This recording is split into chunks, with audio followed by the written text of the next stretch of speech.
Lo dijo él. A primera hora. 7 de la mañana con 39 minutos. Gracias por la generosa sintonía. A ver, ¿qué me dice acá la ingeniera Marcela Reynoso? No vamos a tener cortes de electricidad porque el paro baja la actividad económica y por lo tanto la demanda de electricidad, pero este panorama es negativo en el corto plazo, más pobreza es el resultado. Gracias por este aporte, Marcela Reynoso. Profundicemos la situación eléctrica con el señor ingeniero José Pileggi. Él es consultor eléctrico, en su momento se desempeñó como presidente del Colegio de Ingenieros Eléctricos y Electrónicos. Ingeniero, un saludo a la distancia de parte de mi compañera Andrea Orbe y quien le habla, Fabricio Vela. Buenos días. Buenos días. Buenos días, Andrea. Buenos días, Fabricio. Es un gusto estar con usted y con su audiencia. Gracias a usted, ingeniero. Oiga, a ver, pregunta directa y a la vena. ¿Cómo están las cosas, sobre todo por la presencia de lluvias, o lo que decía Marcela Reynoso en este mensaje que me escribió, de que hay una reducción de la actividad económica vinculada con el paro? ¿Será que se aleja definitivamente el fantasma de los racionamientos y no vamos a tener la misma situación de los 2 años precedentes, ingeniero? Bueno, mire, el sistema eléctrico está operando bastante bien en esta temporada, gracias a los aportes de las generadoras hidráulicas y a la abundancia de agua que ha habido de manera inusual para esta época, ¿no? Y eso es importante porque nos asegura confiabilidad del sistema eléctrico.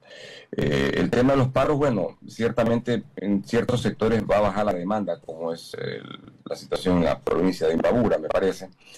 No más allá de ello, pero no es un impacto muy grande dentro del sistema por la demanda que tiene ese sector. En todo caso, yo creo que independientemente de ello, el estiaje como tal es la época entre octubre de este año y abril del año que viene. Por tanto, siempre es importante, a pesar de tener una buena hidrología, mantener las unidades de generación disponibles. Hablo de ello de las unidades térmicas. Hablo de las unidades que se han sido contratadas como las barcazas. Hablo en ello también la interconexión con Colombia, que nos aporta cerca de 450 megavatios en el pico, y también aquella que mantenemos con Perú. Así que todas esas medidas, es decir, todas aquellas situaciones no pueden ser dejadas de lado a pesar de la buena hidrología que tiene el país, porque siempre es importante prevenir antes que lamentar situaciones que pudieran presentarse en los productos de un estiaje que es estacional y natural cada año en el país. Eso precisamente le quería preguntar. Entonces, ¿es suficiente lo que se ha hecho en el tema de decisiones gubernamentales respecto a la energía? O, digamos, hay un porcentaje mayor del por qué no vamos a tener cortes debido a la hidrología. Es decir, si hubiésemos tenido la escasez, digamos, o el estiaje del año pasado, ¿ha sido suficiente lo que ha hecho el gobierno hasta ahora? A ver, lo del año pasado fue inusual y fue muy grave, ¿no?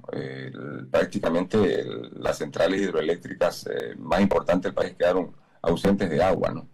Esa no es la situación que tenemos este año. Este año estamos teniendo una situación prácticamente normal de lo que debe ser un estiaje, y lo que tiene como respaldo el sistema es lo que es necesario. Ahora, eso es un tema coyuntural. Las barcazas son coyunturales, así que hay que apostarle a tener energía firme propia, ya sea con inversión de CELEC o de alguna instancia interestatal, o lo más recomendable, debido al déficit que se tiene en la caja fiscal, es de que se atraiga inversión fresca, puede ser inversión extranjera directa o inversión local, para superar este tema en el largo plazo, ¿no? Es decir, hay necesidad de hacer inversión en generación independiente de lo que estamos viviendo.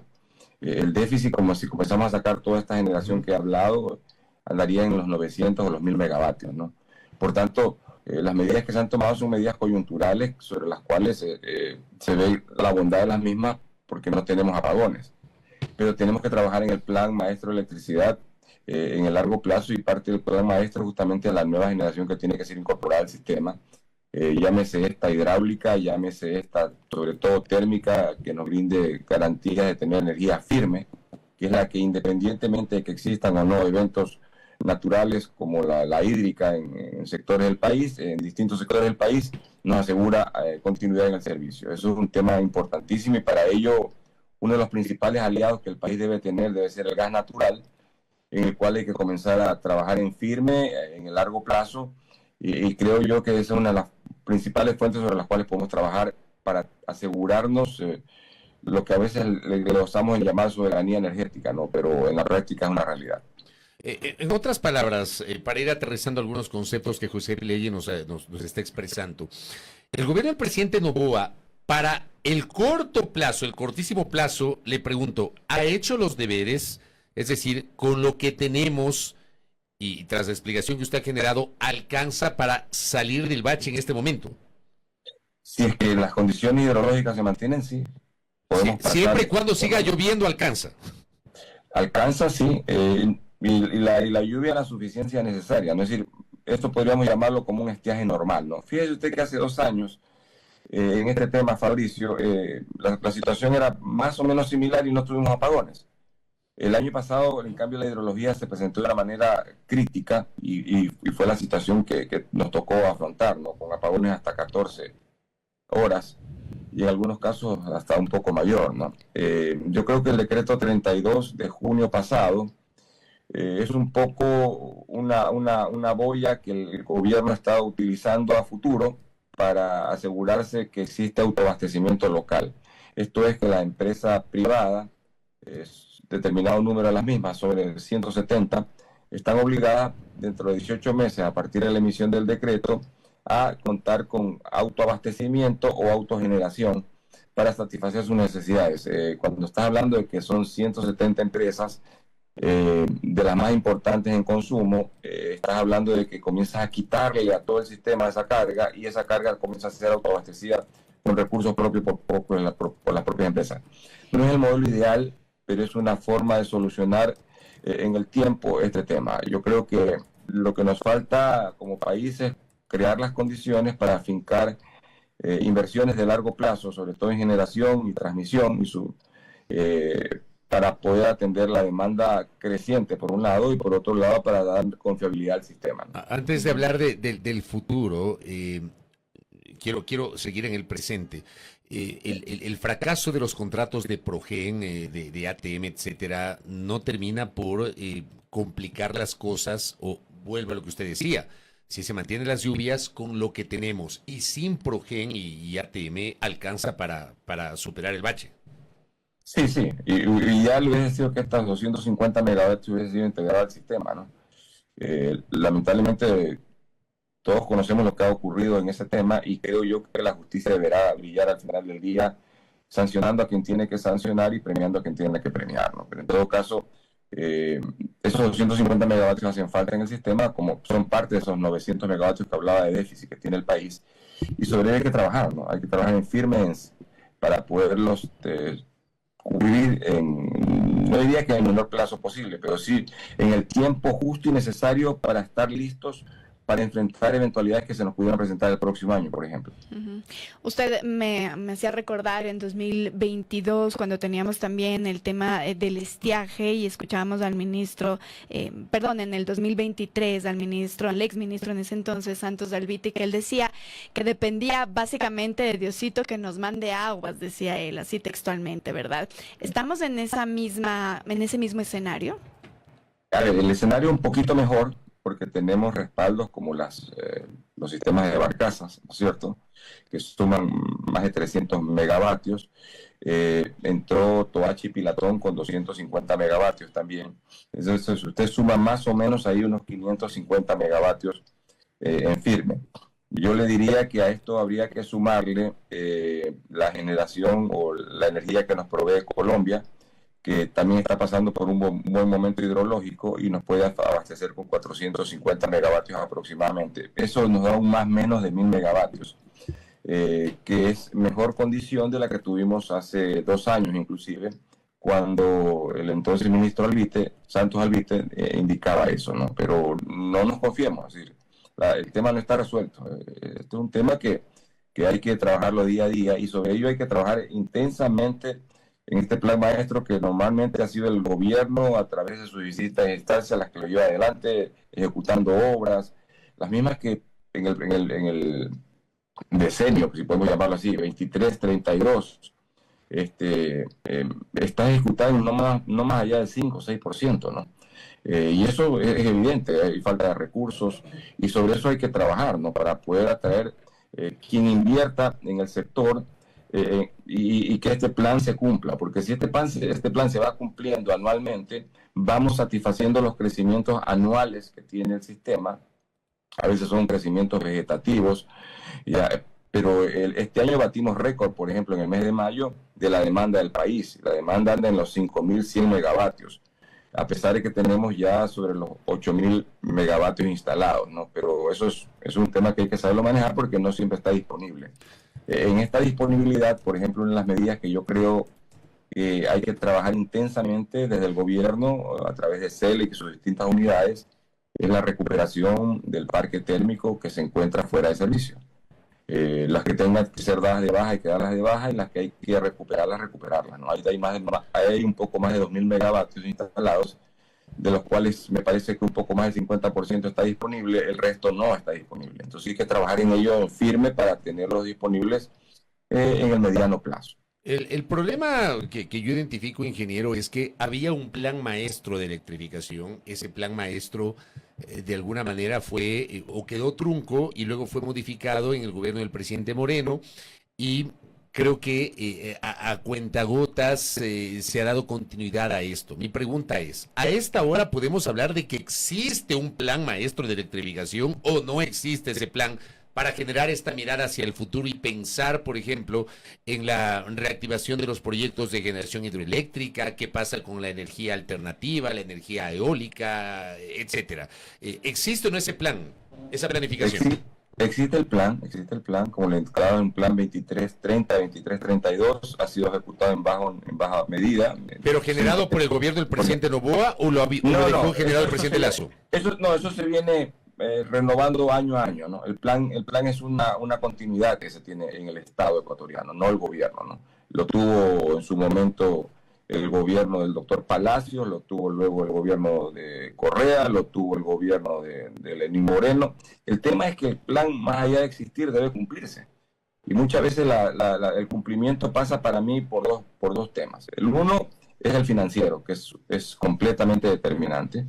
Y por otro lado está el de la propia burocracia del Estado, que muchas veces está entorpecida, ya sea por los sistemas de contratación pública, muchas veces está entorpecida por la obsolescencia en que llegan a estar a veces ciertos estudios, muchas veces por el temor también que tienen muchos funcionarios públicos a asumir el riesgo de llevar adelante proyectos y de ejecutarlos por temor a la Contraloría General del Estado, por ejemplo, ¿no? Y entonces eso es un entorpecedor del tema. Así que un buen antídoto para que el plan se cumpla, e inclusive el plan no sea una camisa de fuerza, sino que permita mejor desarrollo a partir de iniciativas distintas, tiene que ser la participación del sector privado, que viene con recursos y viene con objetivos en donde cada minuto que le cuenta al sector privado de no tener disponible esa energía, le pasa la factura. Cosa distinta que sucede a veces con el Estado. A un funcionario no le pasan la factura, así que el proyecto se retrasó medio año, 1 año o 2 años, ¿no?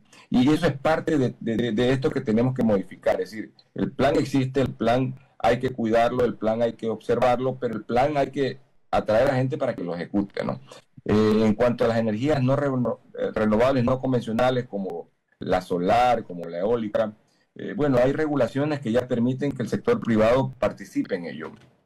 Y comienzan a verse interesantes iniciativas de autoabastecimiento, por ejemplo, utilizando las cubiertas de los parques industriales, parques remotos a través de los cuales se autogenera.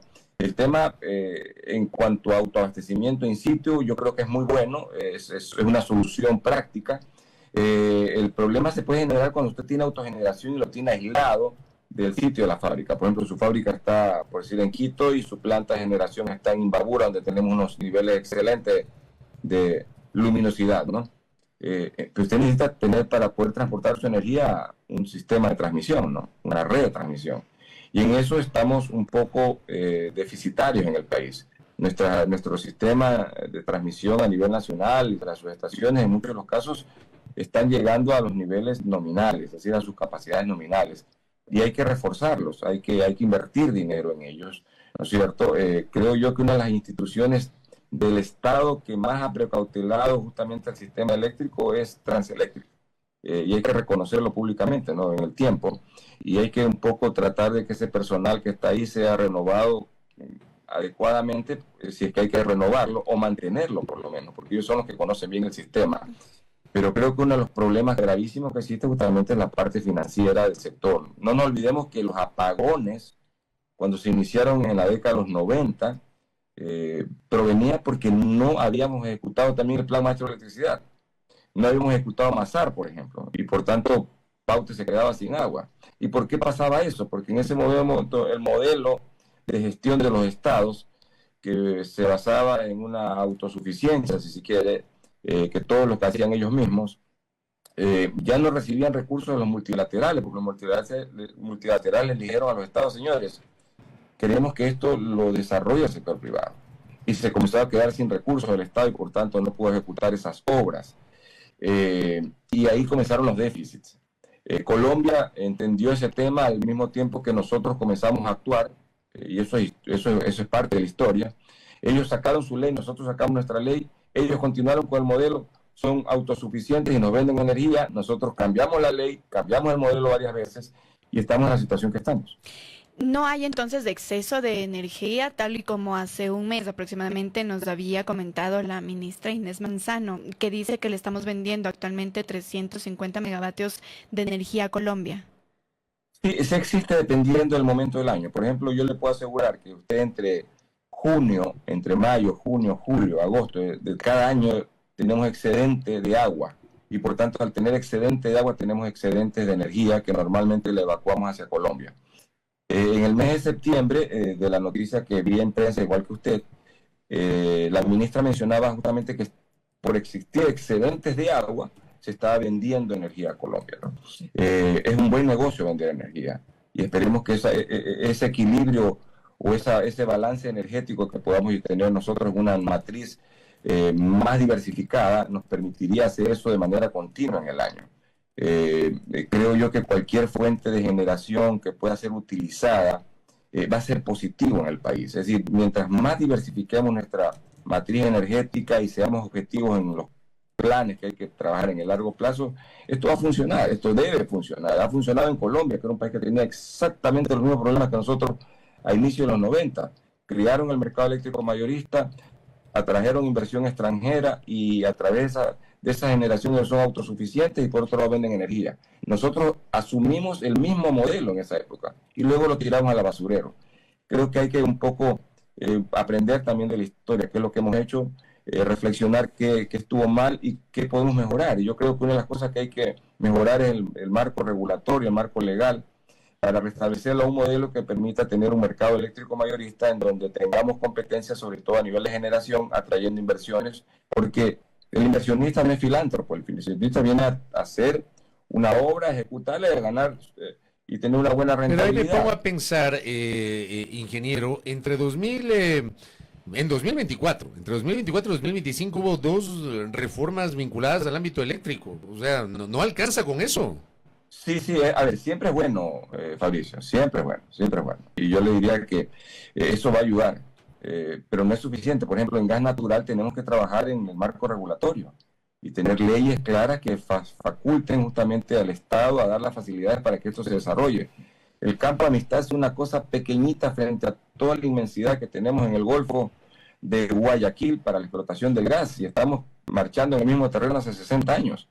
Tenemos que trabajar ya en firme en que el gas natural tiene que ser una fuente para tener energía firme, que se llama, ¿no? Energía térmica utilizando gas, es una energía eficiente, es una energía limpia, es una energía que precautela las turbinas y los motores que están conectados a la misma fuente de generación, a esta fuente de generación como es el gas. Y yo creo que en eso nos hemos quedado. Mire, fíjese usted, nosotros producimos 20 millones de pies cúbicos al día. Colombia importa 1.200 millones de pies cúbicos día. Perú 1.500 millones de pies cúbicos día. Y están aumentando ya la explotación de otras reservas que han descubierto. Entonces estamos con uno en relación 60-1, con otro 75-1. ¿Sabe cuánto nos costaría a nosotros generar con gas natural en el país? Nos costaría 5 centavos el kilovatio hora promedio, que es lo que le está costando actualmente a Perú, 5 o 6 centavos de hora el kilovatio. ¿Sabe cuánto gastamos nosotros actualmente con diésel? Promedio, 25 centavos el kilovatio hora. Entonces tenemos que hacer una transición energética en el país En esto hay que trabajar. Tenemos mucho tiempo perdido. Hay que recuperar ese tiempo perdido. Oiga, y hablando de la transición, para ir cerrando, me Sí. parece, hoy estamos 14, mañana entiendo que hay una cumbre, un encuentro empresarial en Guayaquil para hablar de estos temas. Mi pregunta es, a partir de estas iniciativas, ¿será que atraemos inversión en estas condiciones que usted ha descrito para la generación eléctrica, ingeniero? Eh, una vez yo escuché un relato que decía alguien que le escribía a su papá, dice, estoy en África y estoy en un sector muy, pero muy pobre. Dice, la gente no usa zapatos. Y el papá le decía, ¿y por qué te quejas, hijo? Y el hijo, porque no puedo aguantar ver esta situación. Y el padre le dijo, ¿no has visto que hay una gran oportunidad de poner una fábrica de zapatos para poderle dar zapatos a toda esta gente? Yo creo que algo similar podríamos utilizar, siendo una analogía un poco simplona la que le estoy poniendo. En el tema de generación, yo creo que hay que crear las condiciones para atraer la inversión. Estamos necesitados de generación, tenemos fuentes para alimentar esta generación y hay que utilizarlas. Es decir, a veces nos rasgamos las vestiduras con el petróleo. No, el petróleo hay que explotarlo. Y el petróleo es una buena fuente para generar electricidad. El agua, tenemos abundancia de agua todavía como recurso renovable. Hay que explotar Santiago, Cardenillo y otros proyectos en el país. Gas natural tenemos en el Golfo, no lo explotamos. Entonces, tenemos recursos y hay que explotarlos. Y luminosidad tenemos una de las mejores en el mundo. Hay que explotarla poniendo plantas fotovoltaicas. Y también tenemos buenos vientos en la zona sur del país. Hay que instalar plantas eólicas. Así que yo creo que hay que a través de estos foros en el cual voy a participar el día de mañana, vender la idea de que en el país hay las condiciones para poder hacer esto. Y hay que crearlas si es que no existen. Oiga, y solamente para cerrar, porque tengo dos mensajes en este sentido. Claro que sí. Se refieren mis dos oyentes a los despidos que se han generado en el sector, en estos sectores estratégicos, en el sector eléctrico. Claro, acá me dicen, pero si ya despidieron a mucha gente valiosa, técnicos que conocen el tema, ¿cómo enfrentamos eso? Creo que también, para ir cerrando, una reflexión suya, ingeniero. Yo creo que toda empresa, una de las cosas que más precautela, y eso es una tendencia mundial en el management moderno, es precautelar una de las cosas que más, o los elementos que más valen en una empresa, es el recurso humano, ¿no? Yo creo que hay que precautelarlo, ya lo dije antes, y si falta más bien recurso humano, fortalecerlo para que los que están formen ese recurso humano y nos asegure, sobre todo en un área sensible como la energía, gente capacitada. Correcto. Ingeniero, gracias por el tiempo. Muy gentil. Gracias, A ingeniero. las órdenes. Andrea, Fabricio, un abrazo a la distancia. Gracias a José Pileggi, consultor eléctrico, hablando de algo que hay que hablar, ¿no? Que es la situación eléctrica del país. Nos ha dicho que con las condiciones hidrológicas, si esto se mantiene, podría alcanzar para evitar racionamientos. O sea, seguimos dependiendo de alguna manera de las lluvias, más allá de algunas decisiones que se han tomado, y por supuesto también los fracasos en dos contratos, de lo cual tampoco ya nadie habla, de Progen y de ATM. Primera plana. Todas las noticias, todas las voces.